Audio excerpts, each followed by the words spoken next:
How can you show your dog just how thankful you are for them this Thanksgiving? By keeping them safe on the big day. Here's how.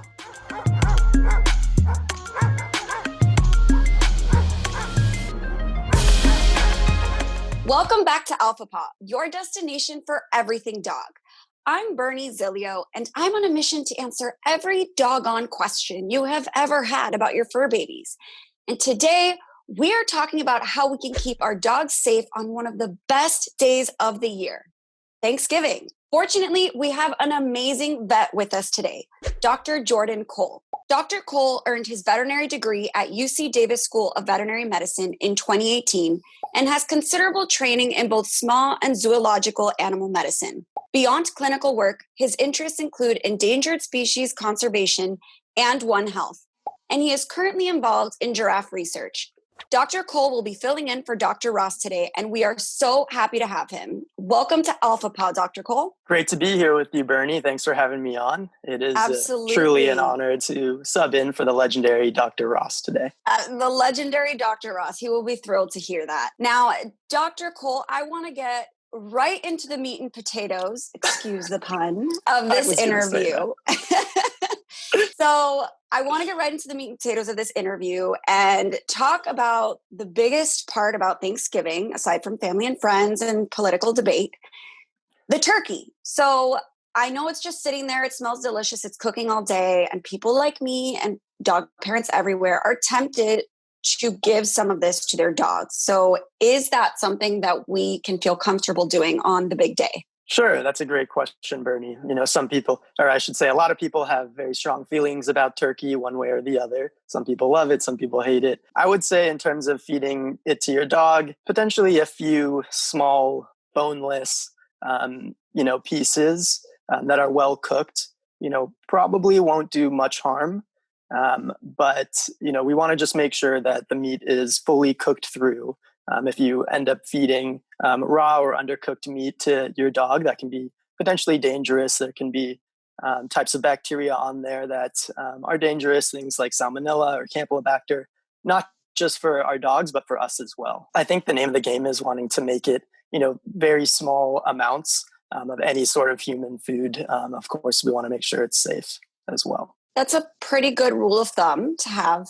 So what about, I know some people want to just throw their dog a giant turkey leg and have them gnaw on the turkey leg while everyone's enjoying their food. Is that okay? That one might make me a little nervous. Okay. I think, a big reason why is because of the bone in the turkey leg.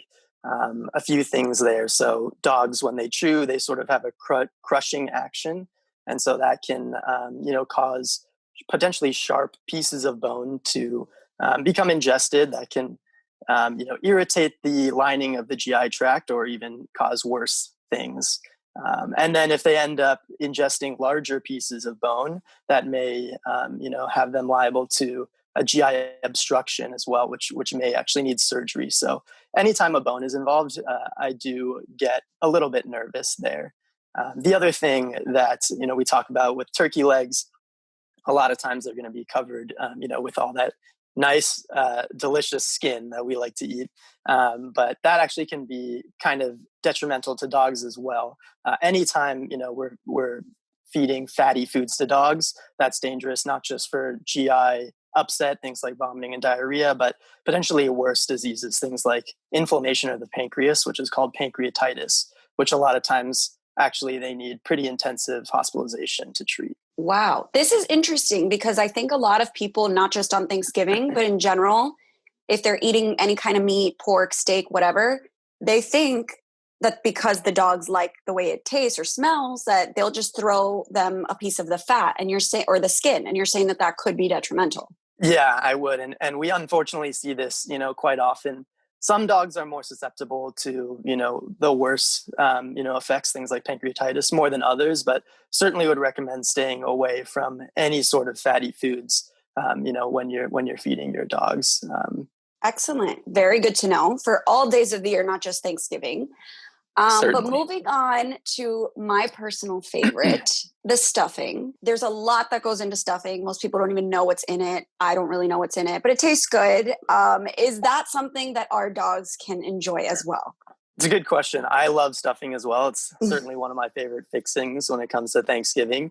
Hopefully, it's not your dog's favorite fixing, though. And I say that because a lot of times stuffing will, include ingredients such as garlic or onions. And actually, both of those foods can be highly toxic to dogs and cats. They cause a condition called hemolytic anemia, which basically means that the toxins from the onion and garlic will cause the red blood cells, which are the cells in the bloodstream that carry oxygen to all of our tissues. They'll cause the red blood cells to break open. And if that happens to enough red blood cells, that can lead to a situation where you have anemia or a deficiency in those red blood cells. And so that can be a very dangerous situation. So bottom line, if you think that your dog may have gotten into something containing onions and garlic, would highly recommend, contacting your vet as soon as possible. If it's within an hour or so, we may be able to induce vomiting at the clinic in order to get some of that material out of their system. However, if they are showing clinical signs of anemia, unfortunately, that very possibly might warrant, pretty intensive hospitalization. Things like blood transfusions might be necessary. So, honestly, when it comes to onion and garlic, please do your best to stay away from that when you're dealing with your dogs or your cats. Wow, that's excellent to know because, again, on days that aren't Thanksgiving, I think some people are inclined to let their dogs lick whatever remnants are on their plates. And we do consume things that contain onion and garlic very often. So that's excellent to know for me, for everybody else. I wanted to ask you, Dr. Cole, what are some symptoms or signs that we should be looking out for on Thanksgiving or in general that our dog ingested something that it shouldn't have? That's a wonderful question. There are a lot of potential toxins out there that can cause a whole range of clinical signs. Anything from them just, being a little bit lethargic and just not acting right to, GI signs, so vomiting, diarrhea, to neurologic signs, maybe they're stumbling, potentially they, maybe showing signs of something like a seizure.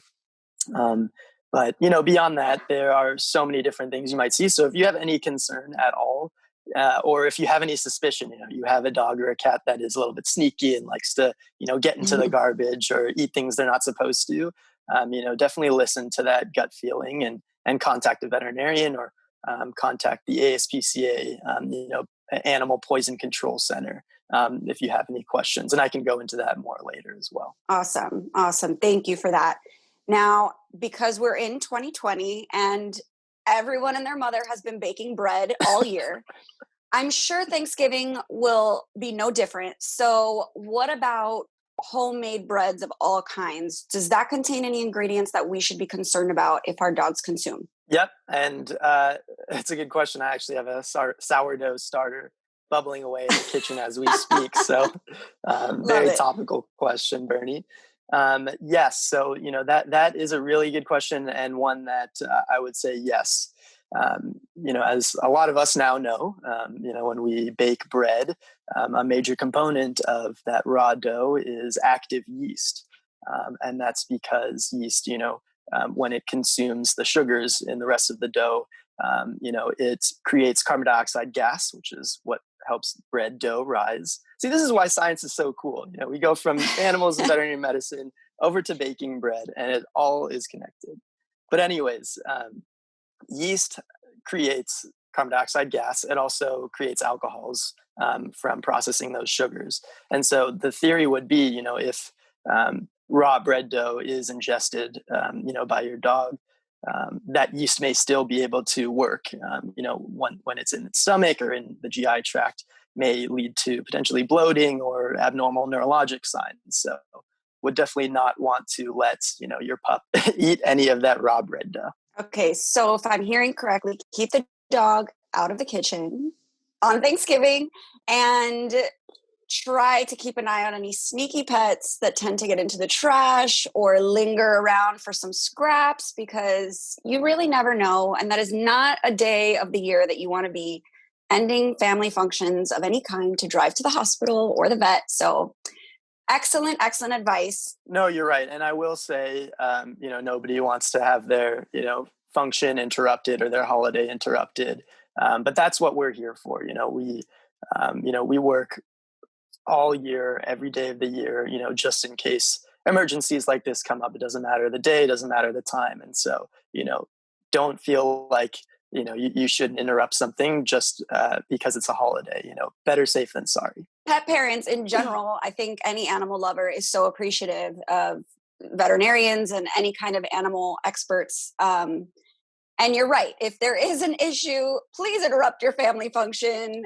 It's not worth your dog or cat, whatever's life. So this has been incredibly informative. Is there anything else that we should be worried about when it comes to Thanksgiving for our dogs? Sure. Let's talk about dessert for a second here, which I actually never am able to leave room for on Thanksgiving, but some people somehow do.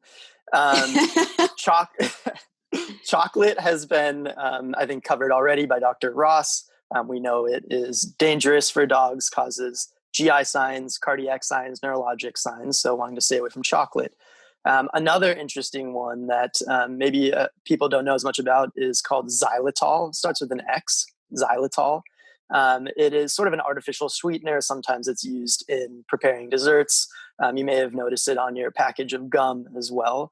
That one is actually pretty toxic to dogs as well. It's a liver toxin. It can cause pretty significant drops in blood sugar, which can be very dangerous. So wanted to make sure when we're preparing any desserts in the kitchen, we just know what we're working with and keep it away from our dogs. Another really important one would be raisins and grapes. Those are known to be bad for dogs' kidneys, can cause really significant kidney injury in dogs. Even if they just only eat one or a couple of them, sometimes it can be enough to get them really sick. So please make sure you're staying away from giving your dogs any grapes or raisins or anything containing raisins as well. And lastly, this is not really a dessert item, but a lot of people are going to be potentially sprucing up their houses if they're having people over, hopefully less so during this pandemic, but who knows. And one thing we want to keep in mind for cats actually is that if you're going to be bringing flowers into your home, please, if you own a cat, do not buy lilies. Lilies are very toxic to cats. It's also a kidney toxin and can be quite dangerous. So just be aware of that. If you're a cat owner, stay away from lily flowers. I swear, I learn something new on this show every day. Thank you so much, Dr. Cole. Now, how can our cats and dogs, mostly dogs because it's a dog show, enjoy Thanksgiving in a problematic way? Yeah, it's a great question. You do the best you can, and sometimes things still go wrong. But I think we do have some strategies. If you really want to, give your dog a little bit of human food, again, just making sure that you do your research and make sure that it's safe. There are some types of fruits and vegetables, potentially little bits of pumpkin or potato, maybe little bits of apple, that will probably be pretty innocuous. But, as a veterinarian, it's really hard for me to, endorse people feeding human food to their pets. It's, something that we try and stay away from as much as possible because you never know how they're going to react to it. So, another alternative might be if you really do want to, give treats to your animal, feed them pet treats, feed them treats that are specifically made for dogs or cats, that hopefully would be, more harmless to them and potentially, taste better to them. Also, in terms of treating, we want to just make sure that we stick to the 10% rule where we make sure we don't want to feed, or I should say, we don't want treats to compose greater than 10% of their overall caloric intake for the day. Dogs and cats, we see a lot of them come into the clinic that are overweight or obese. It's a big deal. And so a lot of reason why is because they are overtreated. So, there are more ways to show that, we love and care for our animals beyond just feeding them. We want to support that human animal bond as much as possible as veterinarians. All of us love our animals, but beyond, giving them treats, things like spending time with them, playing with them outside, going on walks, cuddling them, just spending time on the couch with them are all ways that, I think our animals, can get enjoyment from being around us and vice versa. Absolutely. And I love that 10% rule, and I will apply it to myself because Lord knows it's needed, especially on Thanksgiving. But I so appreciate you being with us today. I think this has been a very informative and helpful video. I, for one, have my dog at the top of my list of things I'm thankful for. So keeping him healthy is definitely up there as well. So, do you have more questions for us? Drop them down in the comment section below. Again, I'm Bernie Zilio, and this is Alpha Paw. Be sure you subscribe so you don't miss one single doggone episode. We'll see you next time, and happy feasting.